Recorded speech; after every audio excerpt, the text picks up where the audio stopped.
Hello guys, तपाईहरु चाहिँ आज भोलि नेप्सेमा चाहिँ कारोबार गरिराख्नु भएको छ भने नेप्सेमा चाहिँ कति सेयर कसरी किन्ने भन्ने म तपाईलाई सिकाउन गइरहेको छु।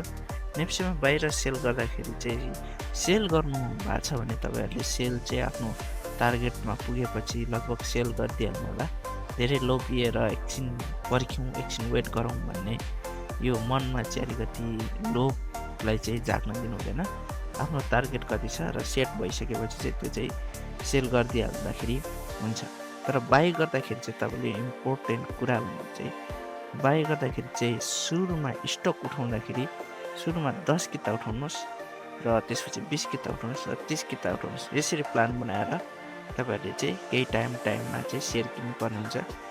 किनभने सेयर किन्दाखेरि तपाईहरुले बाइ गर्नु बित्तिकै तपाईको शेयरको त्यो प्राइस जुन छ त्यो चाहिँ घट्यो भने तपाईलाई अलिकति मनमा चाहिँ खिन्न हुन सक्छ। त्यही भएर सुरुमा 10 किता उठाउनुस्, बादमा 20 किता उठाउनुस् र त्यसपछि 30 किता उठाउनुस्।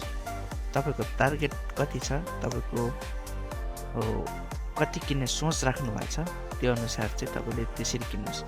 र सेल गर्दाखेरि चाहिँ जहिले पनि तपाईहरुले कारोबार गर्दाखेरि चाहिँ नेप्सेमा 12:1 र 1:2 त्यो टाइममा चाहिँ तपाईहरुले चाहिँ सेयर बाइ एन्ड सेल गर्नुपर्ने हुन्छ। किनभने त्यसपछिको समय चाहिँ ठुल्ठुला प्लेयरहरु लाग्ने र त्यसपछि नेप्सेको त्यो स्टकहरुको प्राइस चाहिँ माथि लाने तल लाग्ने काम पनि हुन सक्छ। त्यसैले चाहिँ तपाईहरु चाहिँ 12:1 1:2 मा चाहिँ कारोबार गर्न ठिक हुन्छ। किनभने 11 देखि 12 पनि डिसाइडेड हुँदैन मार्केट कतातिर जान्छ भनेर। त्यही भएर चाहिँ तपाईहरुले चाहिँ 12:1 1:2 को टाइममा चाहिँ कारोबार गर्नु भने ठिक हुन्छ।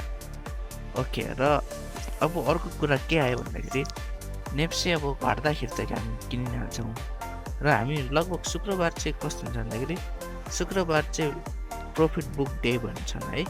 प्रॉफिट बुक डे भने चाहिँ लगभग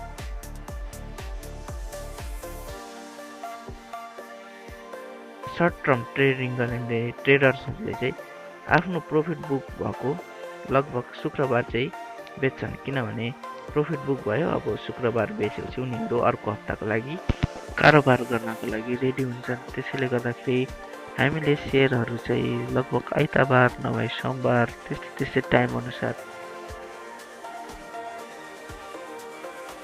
अब हामीले कुनै शेयर किन्यौं, ल ट्याङ घट्यो, अब धेरै तल गयो, मार्केट प्राइस गयो भन्दै हामी चाहिँ अत्तालिन्छौँ। तर अत्तालिएर पेनिक हुनु हुँदैन। हामीले चाहिँ त्यति बेला चाहिँ होल्ड गर्नुपर्ने हुन्छ एकदम है। अनि त्यसपछि भनेको अर्को कुरा चाहिँ के छ भन्दाखेरि अब नेप्सेमा घटबढ त भइ नै हाल्छ। त्यो त बजारको एउटा रमाइलोपन भनौँ या हैन, जस उत्साह भनेकै घटबढ नै हो। त्यसैले नेप्से घट्ने बढ्ने प्रक्रिया भइहाल्छ र हामीले चाहिँ आफ्नो चाहिँ पुँजी चाहिँ कसरी जोगाउने त्यो अनुसार चाहिँ हामी लागु पर्नु हुन्छ। र हामीले अब कुनै काम आपतकालीन कामको पैसा चाहिँ तर स्टकमा चाहिँ हाल्नु हुँदैन। यदि स्टकमा हालियो र त्यो पैसा फेरि स्टक किनेको बित्तिकै घट्यो भने चाहिँ हामी डुब्छौँ, नोक्सान हुन्छ, लस हुन्छ। त्यसैले हामी चाहिँ लगभग त्यस्तो पैसा चाहिँ खर्च नगरौँ र आफूसँग भएको सेभिङ या आफूलाई काम नलाग्ने अलिअलि तपाईले कतिसम्म हैन घर चलाएर यताउता बच्छ त्यो अनुसारमा त हाल्नु होला। Okay, by guys.